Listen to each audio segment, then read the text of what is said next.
Joined by senior political commentator and columnist at The Telegraph, Annabel Denham, and journalist and political commentator Jade Azim. So welcome back, both of you.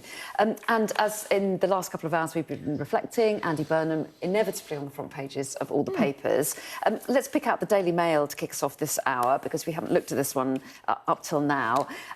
They are focusing on his speech as he took over as Labour leader yesterday, and their headline is "Burnham to drag us back to the 1970s." Why are they making that Yes, quite an interpretation.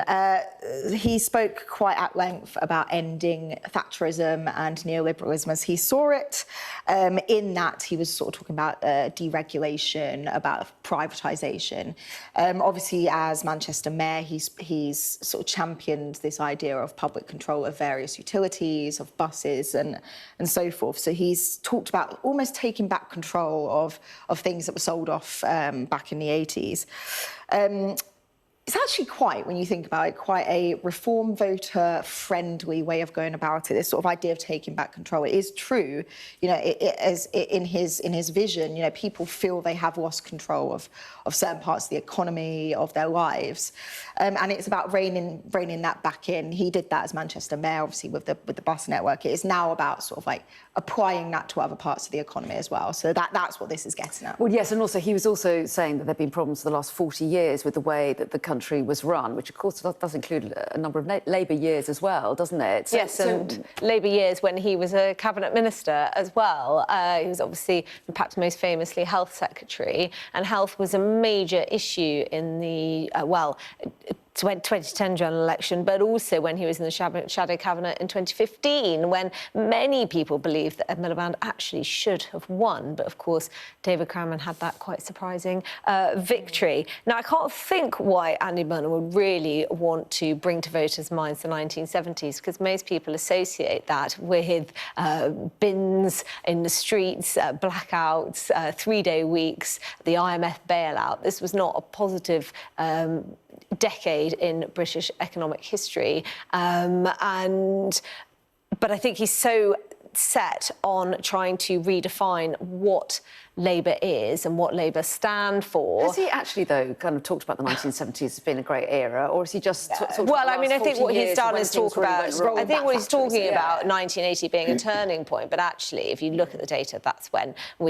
our economy actually started to recover from the dark days of the post-war era. What's really interesting, I think, is how he's talked about how they're not going to try and out-reform reform, how he's not going to try and neutralise the Greens. And what he is clearly trying to do is, as I say, set some sort of identity for the Labour Party, which until this point has been very chameleonic, as have the Tories. That's what's allowed them to win successive general elections, and rather have a much stronger sense of what the Labour Party stand for, because we have had this fragmentation in British politics. And you've got Reform eating their lunch, you've got the Greens eating their lunch, a similar problem afflicting the Tories. So it's really important that Andy Burnham establishes who his people are. It's a very Labour message, right? It's he's talking to a Labour audience. Of course he is, but the Labour Party. He's also talking about Labour voters they've lost to the Reform, to Greens, and it's about winning that back. And it isn't about like out reform and reform. It's about that point about bringing Labour back to its values, however people interpret that. After 2 years of Starmerism, which is very hard to define, is it an ism? It's very hard to say it was, So well, he said it wasn't, didn't he? Before coming, he said there's no such thing as Starmerism. Words that have come back to haunt him, I think. And Annabel, you talked about the fragmentation of politics, but some might say there are lots of different fragmented factions within the Labour Party itself.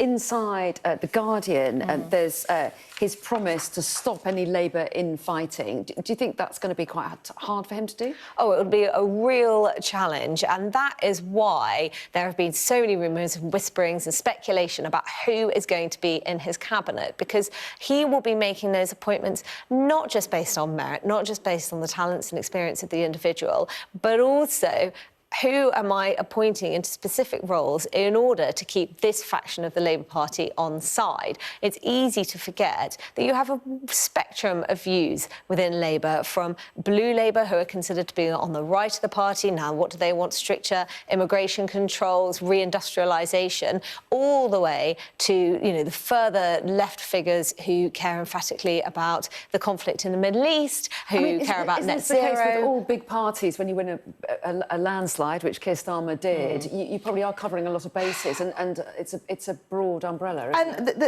The cabinet is one thing, but he's also talking about the culture emanating from Number 10 itself. One of the big complaints that a lot of the Parliamentary Labour Party, a lot of the power brokers that are now to be, sort of the Lou Haigs of the world, they've spoken about the briefings that specifically they think came from Number 10. So it's also about tempering that culture of Number 10 staff, presumably, briefing out against their own MPs. And that was one of the major, we think, downfalls of Starmer, was that, you know, he spent a lot of time at war with a lot of the MPs, and it is about sort of calming that culture that comes from very top. Well, actually, I think one of the problems is Starmer's majority was almost too big. It can be a curse, a bit of a poison chalice, to have an enormous political party. People feel they've got more freedom to rebel. You've got a lot of backbenchers who are going to want to make a name for themselves, especially now when they feel like they may have 5 years and then their time will be up. They'll lose the seat perhaps to the Greens. And it takes a very adept political operator, just like Tony Blair, to manage that, to be able to speak to the party and, on occasion, actually spark internal rows as a way of reasserting your authority. And I think that's one thing that Keir Starmer was so, unfortunately, uniquely bad at. And he seemed to think that management of MPs was perhaps not really his job. It's very important. Yeah. Well, talking of Keir Starmer and jobs, that moves us on to The Guardian, which is reflecting on, we touched on this so briefly, but worth revisiting, Jade, what he might do next. Yes. So, as ever, when a Prime Minister leaves, there is a lot of speculation about what comes next. How do you cement your legacy? And there's various routes towards it. I think it's fair to say that one of Starmer's biggest strengths during his administration was on the world stage. You know, he had a lot of European allies. He was well liked on the world stage. You know, the coalition of the willing, let's not forget, it was one of the highlights of his premiership. So this goes into, could he look towards a role on that global stage? Potentially NATO Secretary General was one of the things that was being speculated on.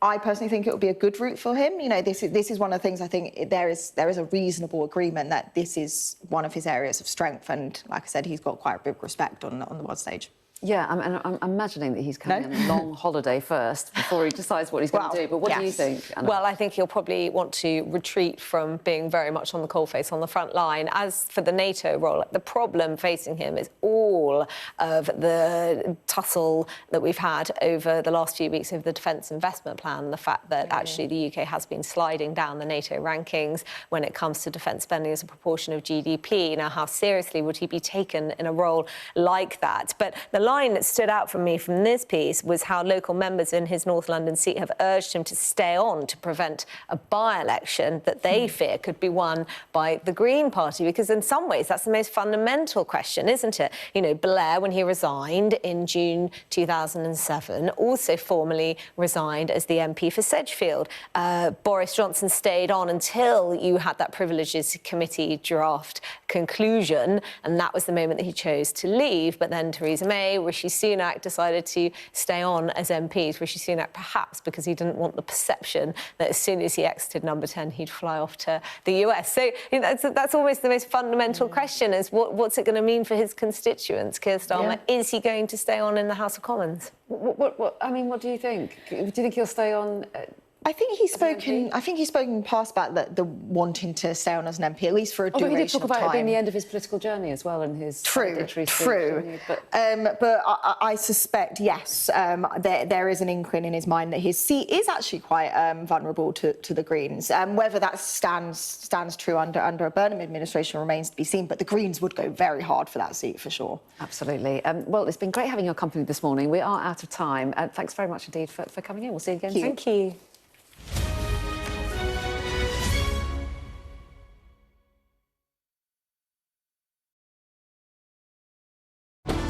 jubilation in the streets